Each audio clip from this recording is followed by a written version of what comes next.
Biingat lang. Napakaraming nagsasabi na kapag ikaw yung pinakamahina sa team, mag-tank ka na lang. Par, hindi mo ba alam na sobrang hirap mag-tank?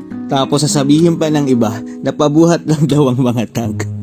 Ipapaliwanag ko sa'yo kung ano trabaho ng isang tank ah. Ang tank at support par, sila ang nagdadala ng flow ng laro. Sabi nga 'di ba, walang magiging malakas na core kung hindi magaling ang tank at support. Trabaho namin mag-zone, mag-check bush, Mag-invade at magbigay ng set at shot call. Yung isip niyan, dapat timing talaga.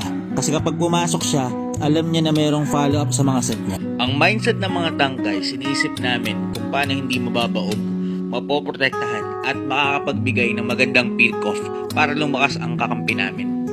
Kaya naman par, Kung may kakampi ka na tank, na alam mong ginagawa ang lahat para ipanalo ang laro, ito yung pinakamagandang gawin mo para hindi mawala ng gana yung tank sa'yo. Pag nag-i-invade siya, respuhan nyo kapag hinahabol siya ng mga kalaban. Mag-follow up ka lagi sa mga set at pick off niya. At wag na wag nyong sisihin kapag meron siyang mga maling set. Kasi par, sa tagal-tagal ko na nagtatank, sobrang hirap kapag ginagawa mo na yung lahat. Tapos dahil lang sa isang maling set mo, ay sisisihin ka na.